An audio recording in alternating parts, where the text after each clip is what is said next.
So, well, let's jump in. 8:35 nearly. So, welcome everyone to Coffee and Conversation. We're super stoked to have Connor McCarthy with us this morning, one of the founding team members of Trust Ventures. Connor, great to have you. You're joining us from San Francisco, from the Bay Area. And what's really interesting about Trust Ventures, you have a very specific investment thesis as far as the types of startups that you invest in. You focus on startups that are trying to change public policy, to improve people's lives, right? So if you can see that a startup is working on a project, an innovation, a technology that can benefit people's lives, but that needs legislative assistance or that type of help, that's where you guys come in to provide that additional help. So really super interesting thesis, great social mission. So we're stoked to have you and can't wait to hear more. But before we jump in, we're going to go through a couple slides, and I'm going to let Madison run through them. So we're the Cal Poly CIS BDC. There are about 1,000 SBDCs throughout the US. We have the privilege of serving the Central Coast region. And basically anyone who's a business owner, anyone who's an entrepreneur who wants to start a startup, or a business owner who owns a large company, we have clients that have 50 to 100 employees. Whatever stage you're in, we have a team of 35 to 40 consultants that can help you navigate and achieve your goals. So we have incredible consultants. We have strategists. We have experts in operational efficiency, in manufacturing, in digital marketing, whatever you might need. And we heavily focus on equity funding on the startup side. So lots of expertise there to help startups get ready for equity funding when they come to talk to groups such as Trust Ventures. So that's what we do, and there's absolutely no cost to the founders. We're funded by the SBA and GoBiz. And moving right along, we have a quick video that we have to show, or that we have the pleasure to show, from one of our key sponsors, Maynard Cooper, one of the, actually a firm local to the Bay Area. So we'll listen to that 1-minute video.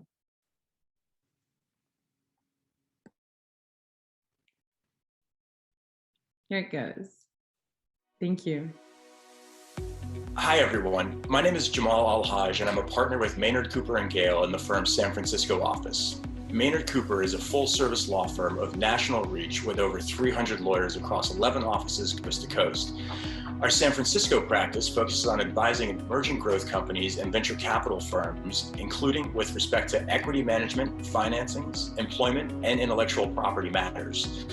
We are extremely proud to be a Founders Circle sponsor amongst an extraordinary circle of other dedicated philanthropists who recognize the immense value that Cal Poly's Center for Innovation and Entrepreneurship bring to the SLO community.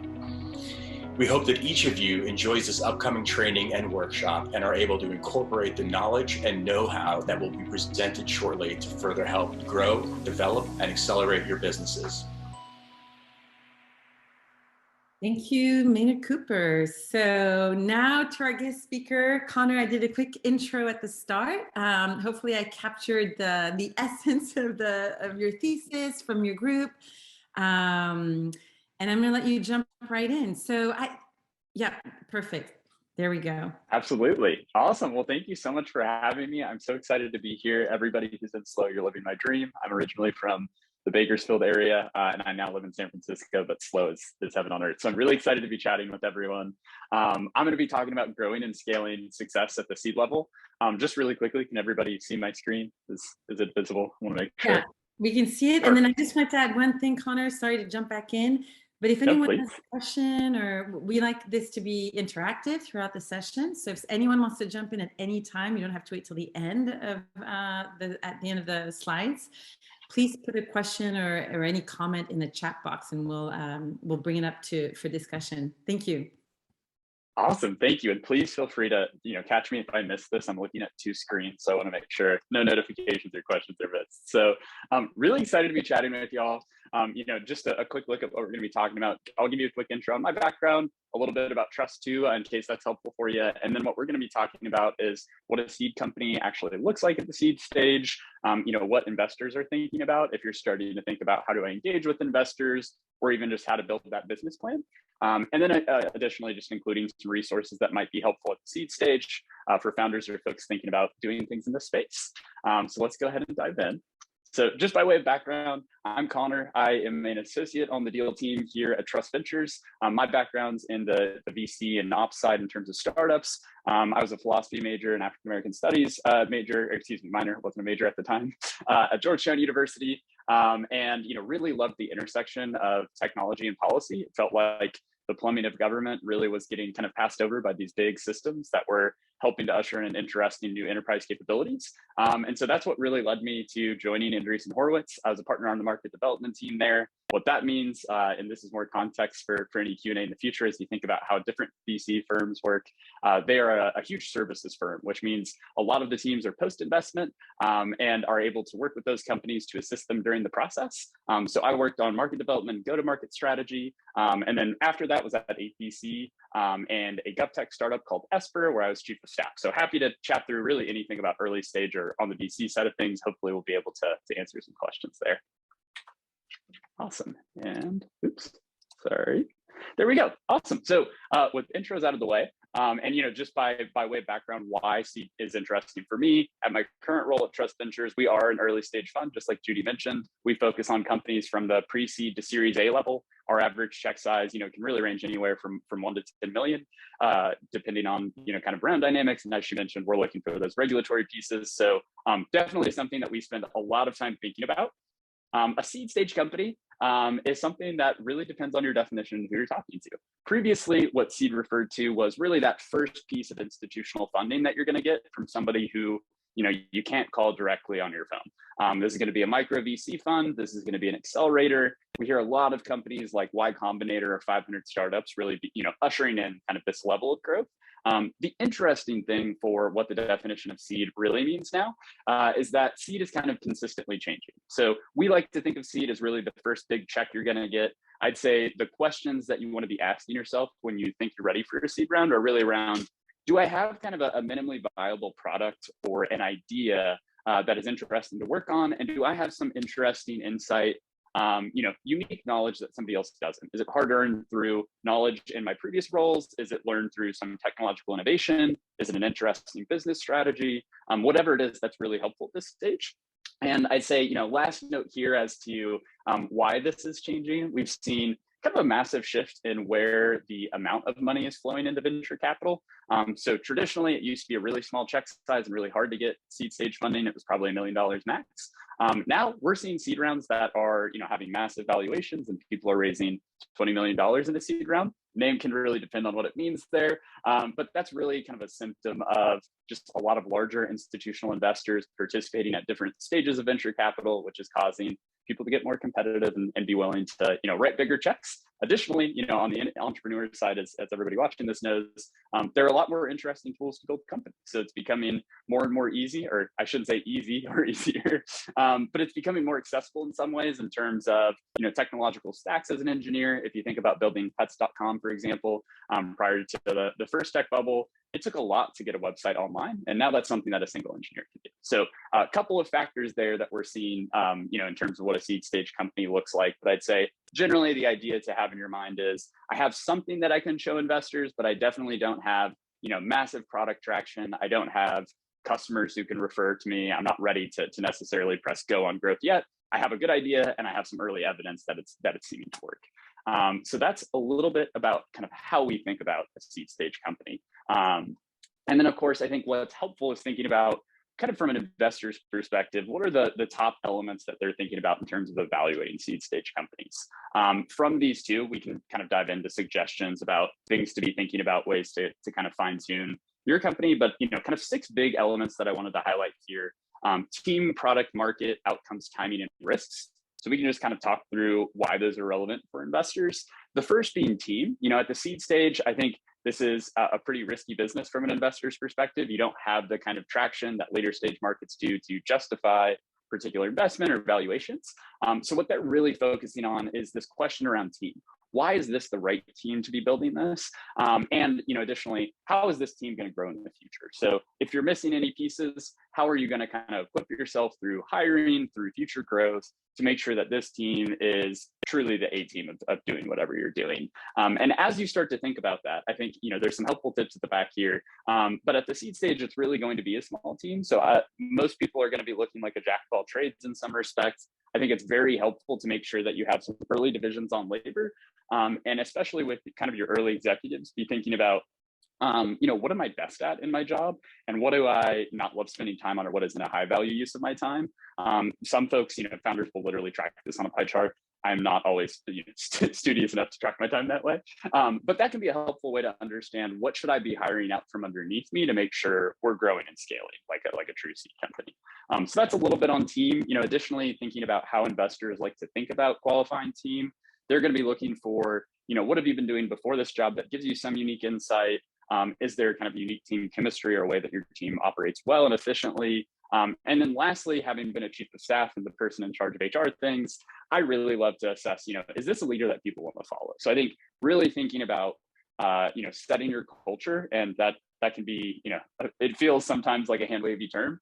I think when you really understand culture at the seed level, what that means is everybody is kind of a self-fulfilling version of your team culture, and you kind of are taking those norms to bear. So I think at the early stage, what's really important is just being able to be a collaborative team that communicates well, respects each other, and works hard. Further on, product's going to feel very similar here. The question is, why is this the right product, and why is it geared for success? This can really depend, of course, on what type of product you're building. A lot of questions will be around, what's the tech stack actually look like? How much of this product is kind of built in-house versus, you're using component pieces together? A lot of those questions are really trying to assess, if this idea is as interesting and as successful as the company's pitching, and your company proves success with it, how hard is it going to be for somebody else to try to build something similar? That's kind of a question top of mind for folks. So I think in terms of building your product, from the entrepreneur perspective, there are kind of two helpful things that I found in my experience. One is going to be a North Star document. So when you get founded, just draft down, and this is really helpful to share with new employees, investors if they want it. Just saying, this is our flag in the ground as to what our company does. This is our vision. And if we're successful in 20 years, here's what we look like. You don't have to stick everything in there, but it's quite helpful to understand, why should I want to deviate from my North Star? And that can really inform all of your future product roadmaps. Last piece I'd note here is, you're at the seed stage. So, I think investors are very comfortable knowing products are likely to pivot or change. At Esper, my previous company, we fully built 2 products that just eventually went away. This is not uncommon, and I wouldn't stress too much. I think the big focus there is just making sure you have a product that solves the core functions or pain points of kind of your early customers. Last few here, on market, the big question is just kind of at scale, how well, it depends on the revenue model, I should say, but it really, how many people can actually be serviced by your product, and how frequently, and what price does that look at? So investors are really interested in this question, because that's how they can do the math to understand, what's a potential return look like for us, or what type of ownership might we ask for given these conditions we think about.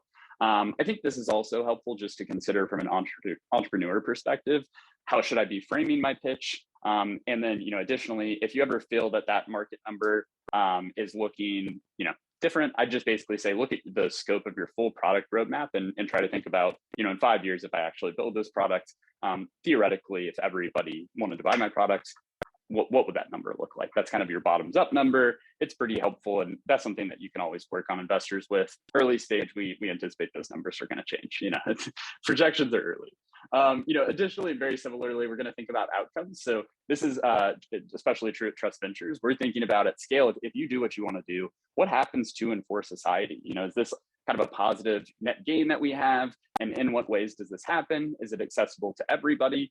Not every fund is necessarily going to be thinking about that social impact piece. That's especially big for us, but most funds do have a sense for some core set of principles that they definitely want to take a look at. So that's always helpful in thinking about positioning your product, as well as if you ever want to go out to investors, just prioritizing and tiering who's the right fit for you. The way to determine that is looking at their current portfolio, what types of things they've invested in, and understanding do I seem like I kind of fit into this theme or the way they think about the world? And of course, no harm, no foul.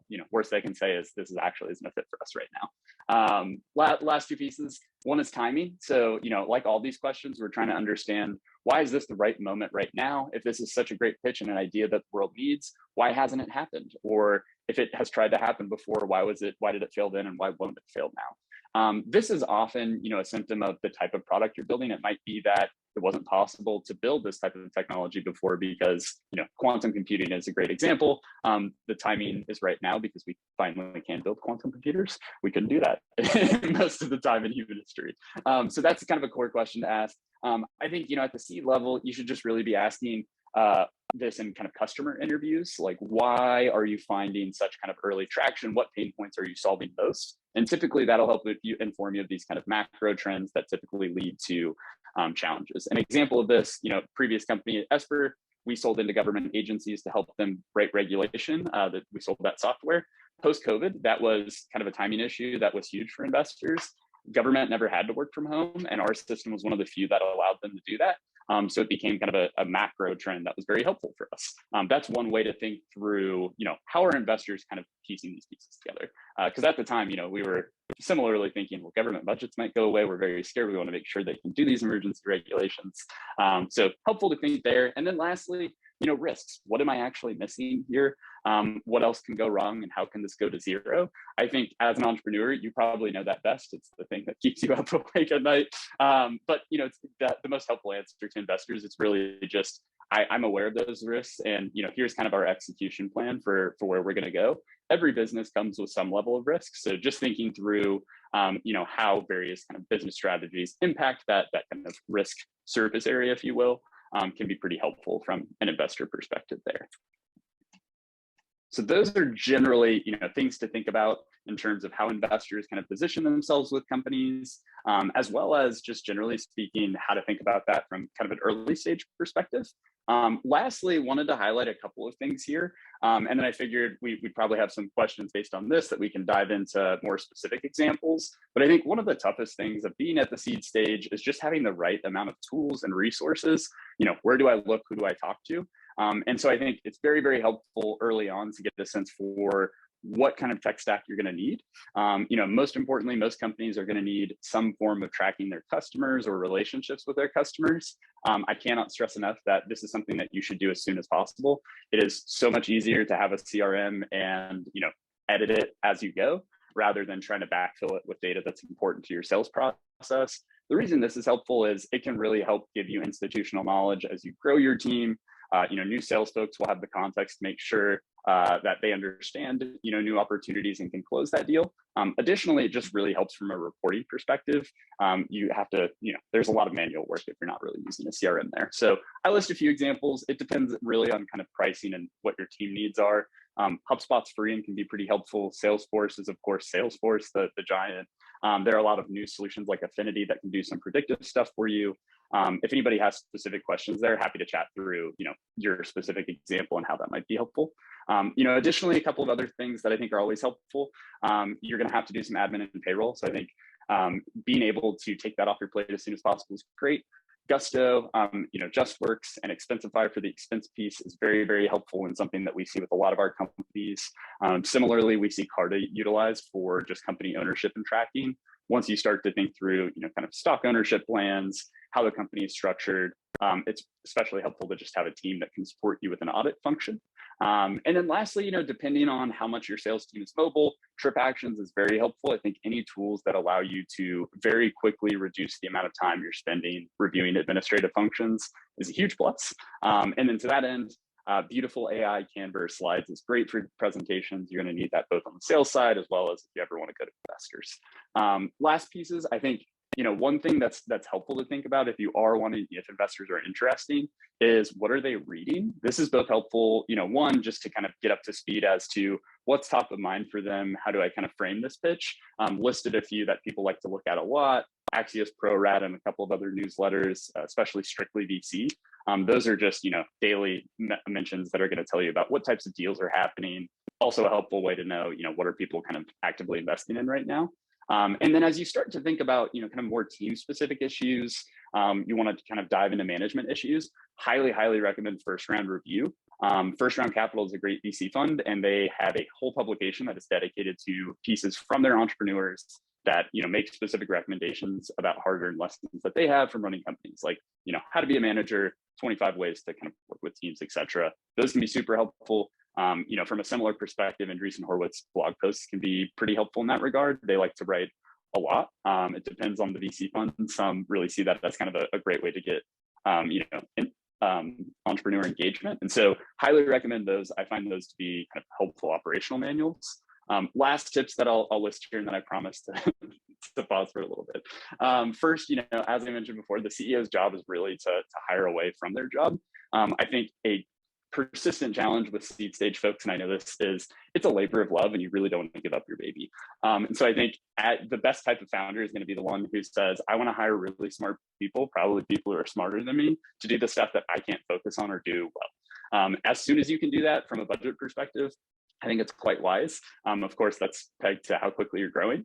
A helpful way to kind of track that growth, of course, is point 2. So I think it's very important to use some type of key performance indicator, both internally and externally. What a key performance indicator is really depends on your product and system, but it's typically some measure or metric that helps you track how you're performing. Examples of this could be, we want a certain amount of sales opportunities in our pipeline over a quarter, or we want a certain amount of customer engagements. Maybe we want a net promoter score above a certain score. All of these depend, of course, on what your product looks like, what your company goals are. But I think that is extremely important to track company progress. And the earlier you can set those standards, the better, so that you have that good historical record to understand what are we doing right and where can we improve. Last things, I tried to stress this earlier, but culture and people really matter. The product is really exciting and innovation is important, but it can't happen without culture and people. So I think to this end, a couple of practical ways to really help build strong culture would be make sure you have recurring check-ins with your team. Everybody should have, some type of direct report or person that they can give feedback to. This should be, weekly or bi-weekly, depending, of course, on your team's cadence. And the format can be pretty helpful. It's just, what did we do well this week? Where can we improve? Any additional feedback? And to that end, I think designating somebody that is not the CEO to deal with HR issues early is excellent. It takes it both off the CEO's plate, and it just gets rid of that messy gray area that sometimes gums up employees' willingness to give feedback because they don't want to hurt the boss's feelings. Lastly, seed and early stage companies, they really do require this focus and iteration like we were talking about. What that means is there are going to be a lot of exciting ideas that you can think about when you write that North Star. You're going to see the 20-year vision. You're going to want to build everything. That a lot of companies that are fantastic enough, great engineers, try to build everything and it falls apart too early. I think the most successful pattern we've seen so far is you really want to find your core users. Like LinkedIn is kind of a fun example of this. They asked, 90% of people use LinkedIn in a particular way. What's that 10% of super users actually doing on the platform? And that's how we built LinkedIn Professional. Similarly, I think it's helpful to say, what are the biggest pain points for the people that we want to service most? And then, essentially build around that to build an infrastructure of services so that you can start layering on options. That also helps from a contracting perspective. Happy to dive into specifics there, but I think it depends on how the company structures costs. And then just like I was mentioning, I think a system of record is very important. It can be a CRM, it can be spreadsheets, however you want to run your company. I think it's very helpful to have some place that core information for the business sits and people can access and self-serve. As you scale, I think one of the biggest challenges is just kind of adapting to new ways to let information flow, especially leveraging ways that people can work synchronously and asynchronously. And a system of record is a great way to do that. So I'll pause there because I know I've been talking at you for a long time. Would love to answer any questions folks have or dive into more specifics. So Connor, we do have a question in the chat. Erin is asking, is there a resource to find investors specific to their industry? Any thoughts on that? Any tips? Yes, and feel free to shoot me an email. If you have a particular industry, there might be industry groups that I can recommend. What I would recommend though is Crunchbase is a great resource. You can go into Query Builder and you can click investors. There's going to be kind of a drop down on the side there. You can search either by geography, industry. You could also, one helpful thing I found is if there are companies that you know of that you think are very similar or something that investors, if they have invested in that, would love you. I'll look for who's invested in them and just kind of go after them. I think that's a helpful way. And then additionally, kind of another way to think about that would be to go to the NVCA site. I think they have a couple, that's the National Venture Capital Association. They have some kind of working groups, and being able to look at who staffs those groups can be quite helpful. Beyond that, if there is kind of a specific industry, feel free to drop me a note. I'm happy to have kind of some more specific recommendations if those can be helpful.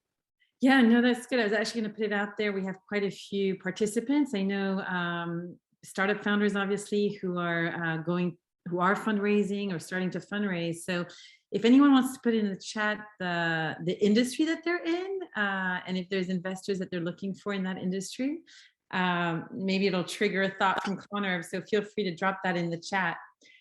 So Erin is looking for investors in the entertainment and film industry. Oh, really exciting. Yeah, so I think depending on, kind of how that product looks, if it's software, hardware, both, or just, a business to speak of, a few different breakdowns there. I think different tierings to how to think about outbound. One is, everybody kind of talks about your blue chips. This is going to be your Andreessen Horowitz, your founders fund, et cetera. They'll invest in basically everything and they can get into most deals. So I think always worth reaching out to those types of funds. Of course, would want to do that query builder. And then I think the other really, really helpful thing at this stage is to look at accelerators.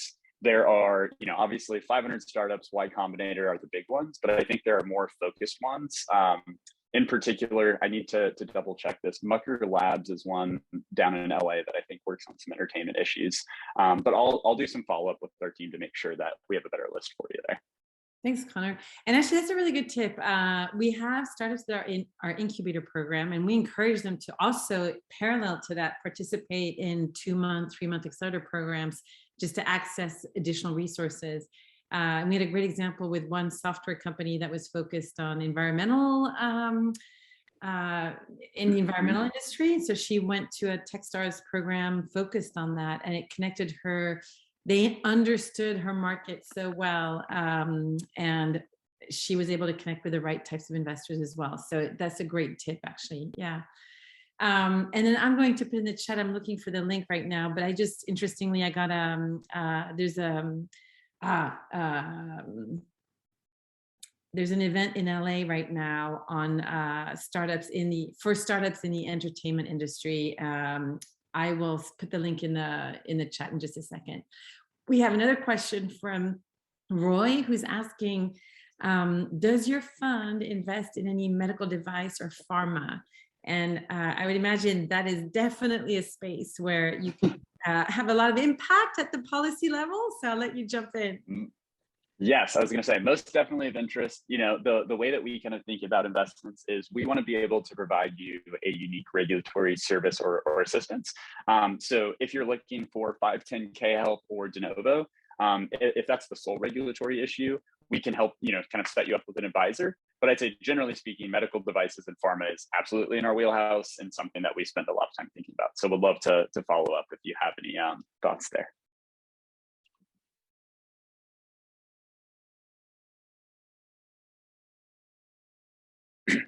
Excuse me.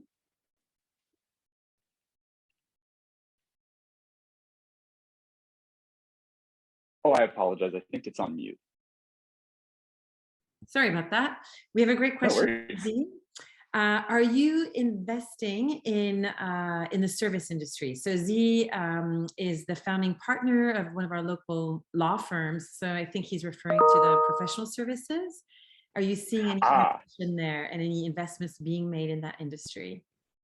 Most definitely. So I think this is actually a really interesting space, legal tech generally speaking, because I think there's a number of incentives that we've seen that initially led to not a lot of investment. There were a few companies that were trying to do things like, I'm trying to remember the name, I think it was End-to-End Transactions, was trying to essentially build a workspace that lawyers could come in and it would, track your time, do billing for you, et cetera.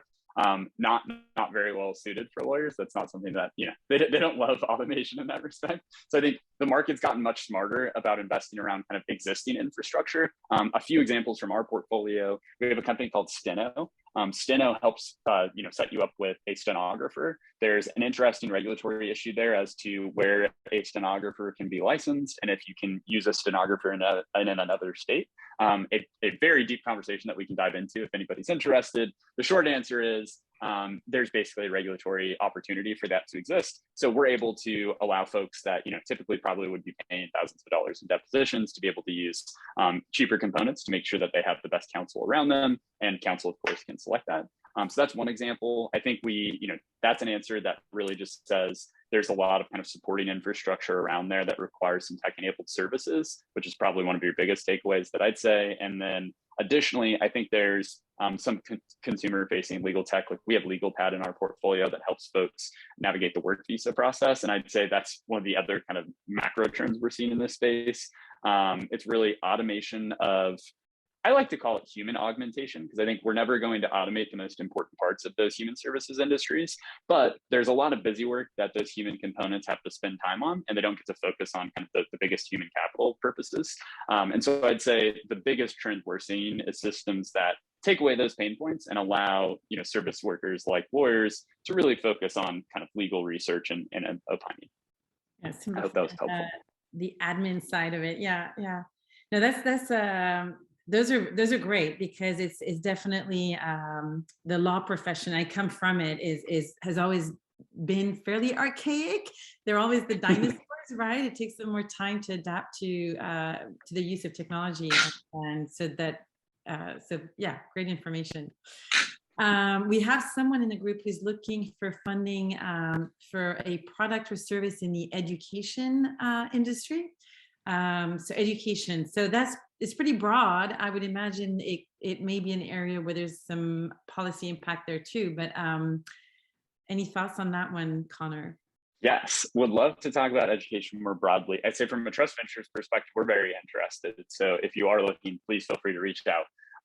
We have a few investments in the education space. And I'd say, education is most interesting for us because, and this is true of a lot of spaces, there's, quick aside. So the way regulation happened post 1948, we have the Administrative Procedures Act. It leads to agencies producing rules and Congress writing basically vaguer laws, throwing it over the wall and letting agencies kind of write out how to actually enforce that policy. One of the outcomes of that is we see a massive increase in the number of rules. And similarly, oftentimes, it's just hard to build solutions because there's so much there that you're like, I don't know if I'm stepping on something. So education is one of those spaces that we found, there's a lot of social impact to be delivered. Oftentimes, there's almost accidental myriads of regulations that make it hard to offer these solutions. So that's super interesting to us. In terms of what our portfolio looks like, Schoolhouse is one example of this. Tiny Care is an education, but it's similar. Tiny Care does well, I guess it is early childhood education, just not traditional education, where interesting model for kind of daycare within cities where it's in particular apartment buildings. It also allows folks within the Tiny Care system to be able to live in these cities where they're usually priced out of as early child care workers. So I'd say, two examples where we really see some innovative solutions for ways to deliver better educational solutions. And then more macro trends.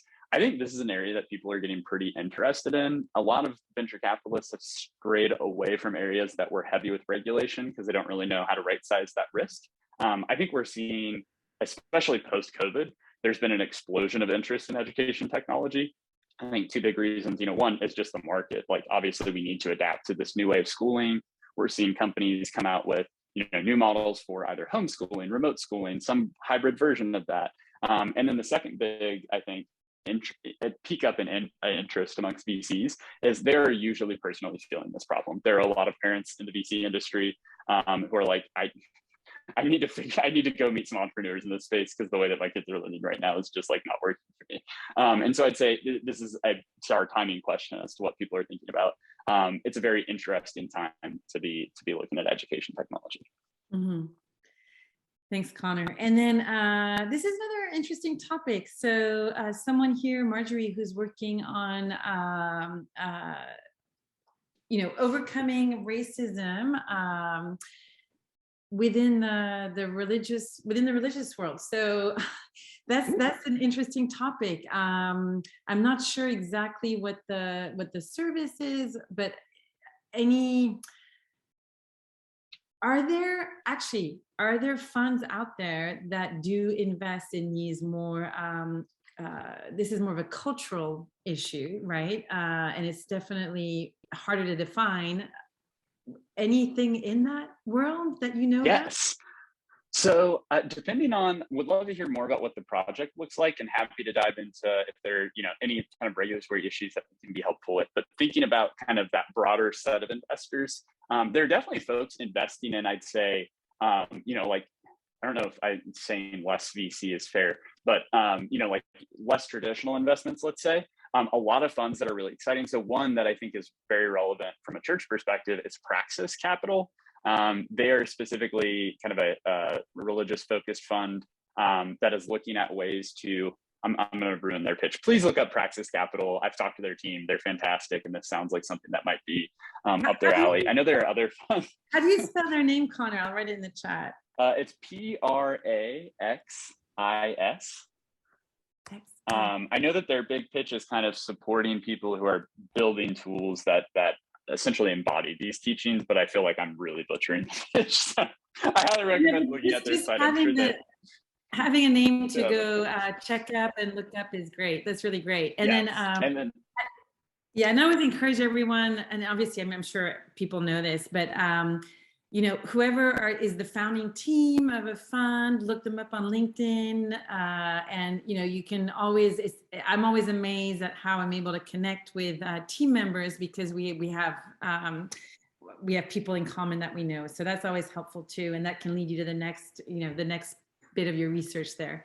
Yeah, thanks, Connor. That's a great tip, because that was a sort of an unusual area to try and figure out how to get funded. Yeah.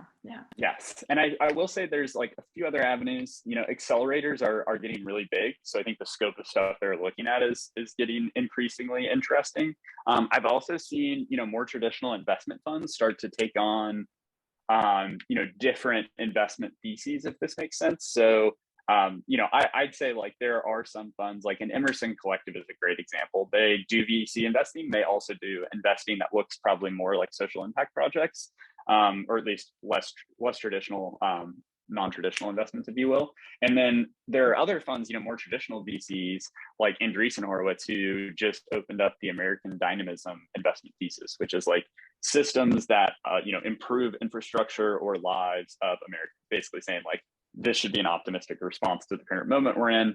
I think there's a lot of space in that regard. So I'd say, depending on specifics around the project, just right sizing it, just like Judy said, and then looking into their backgrounds is helpful to kind of figure out who's the right person to pitch to. And let's see. So thank you, Madison. She also pointed me to a question in the Q&A, which is actually the right place to put him. But so thank you, Zach, for being on it. We have someone. So Zach is in the food and beverage space, but they do have IoT robotic vending machines dispensing compostable bottles. That is so cool. They are post-seed, looking for a Series A. Is the question, so Zach hasn't actually asked a question. I can give an answer anyways. He wants would Trust Ventures be interested? I'll let you jump in, Connor. Yes, I was going to say, that sounds really interesting. Please do shoot me a note. I think robotics is something that is an area that's pretty interesting for us. Obviously, compostable bottles is also an interesting area. So we'd love to try to dig in there and understand any administrative levers that we can be helpful with from a policy standpoint. Great.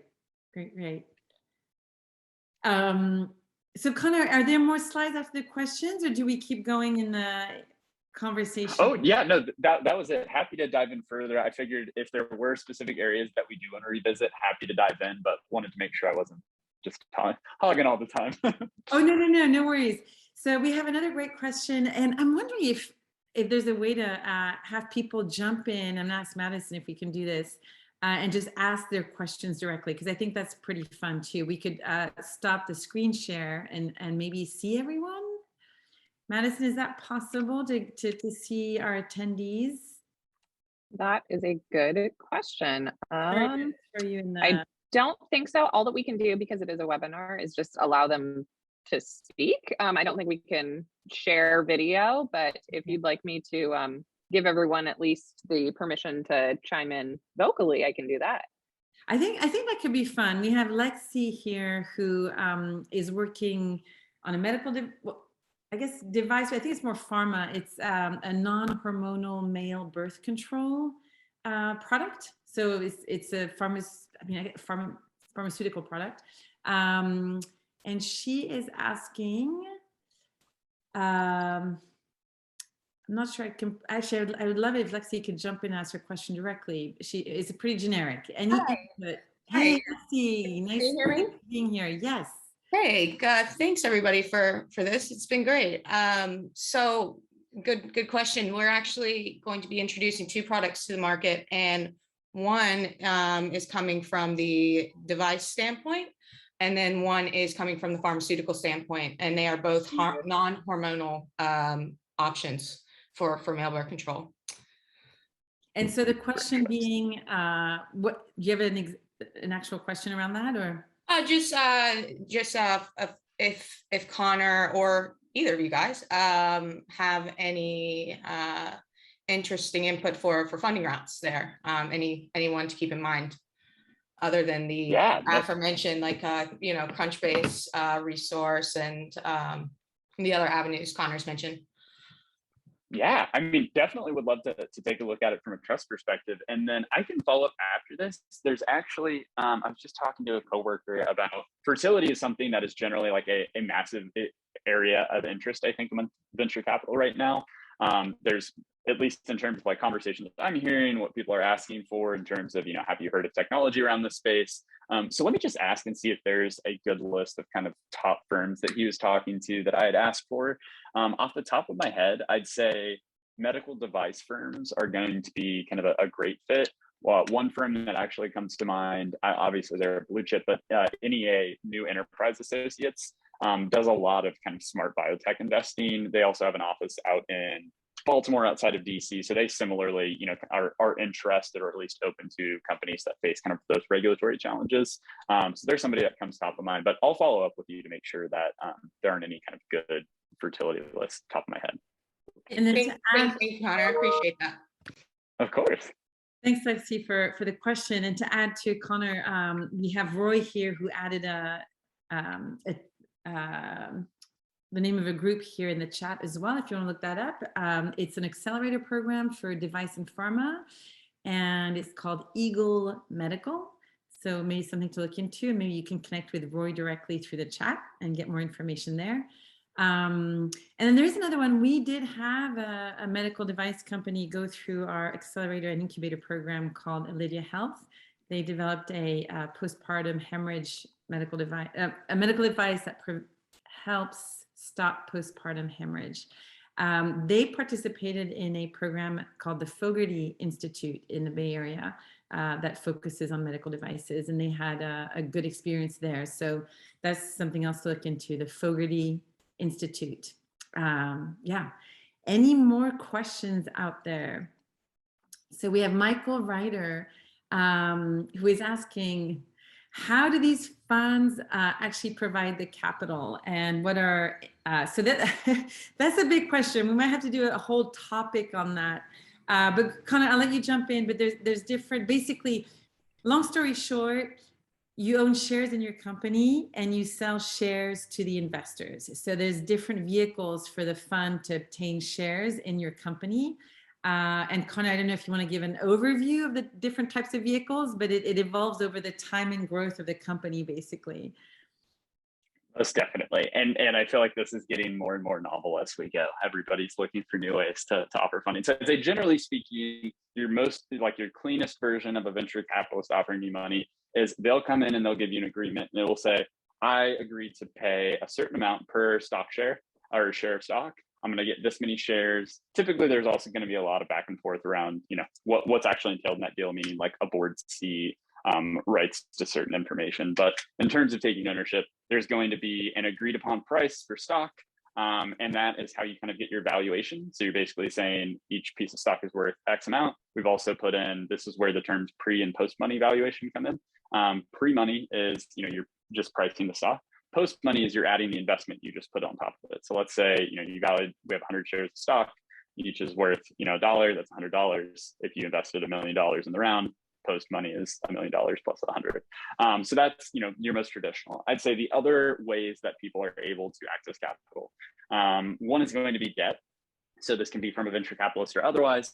Debt is essentially if you're not ready to give up pieces of your company. The big concerns at this point of the business being things like dilution for founders. They don't want to take basically a massive drop in ownership, or maybe they're not ready to raise a full round yet. Debt basically says, a venture capitalist, investor, whoever is going to give you this line of debt. You're going to pay it back, and they also get basically terms to invest in the next round. So this is becoming increasingly common. There's a lot of preemption happening right now. So basically venture capitalists are trying to invest before people are even fundraising to get good terms or a bigger piece of the company. There are many reasons that that's happening that I'm happy to dive into. So that's one component. And then the other ways that people fundraise, crowdfunding isn't huge, but I'd say it's definitely growing. Multiple platforms that just allow people to kind of put money into it. And then similarly, individuals can invest. Can I ask you a question around that? Because you said crowdfunding is growing. So I feel like we had a lot of crowdfunding activity about 5 years ago. It was rampant. It was the thing, especially for product focused companies. Especially products that are very consumer facing, B2C, et cetera. I feel I've seen that wane actually. Are you thinking about equity crowdfunding versus your traditional Kickstarter? Is that because that's yes, I'm thinking more equity, but I definitely agree. I think there was a golden moment when a lot of crowdfunding platforms came online, and then I think there were, regulatory definitely being one of these forces. I'd say there were a lot of kind of pieces that those systems hadn't worked out, and so I'd say the shift we've seen so far has been either specialized. So like you're saying, like equity crowdfunding is helpful. There can be kind of specialized crowdfunding around like syndicates, for example, or I think the other kind of future to this is definitely going to be around kind of how we use blockchain technology.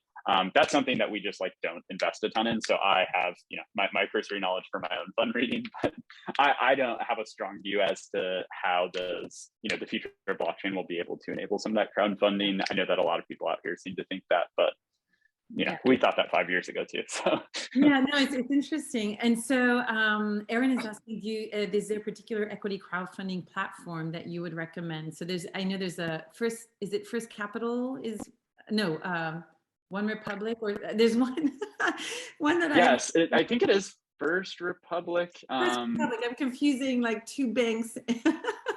Yeah, I was gonna say, hold on. Now I need to look it up too because I'm doing the same thinking.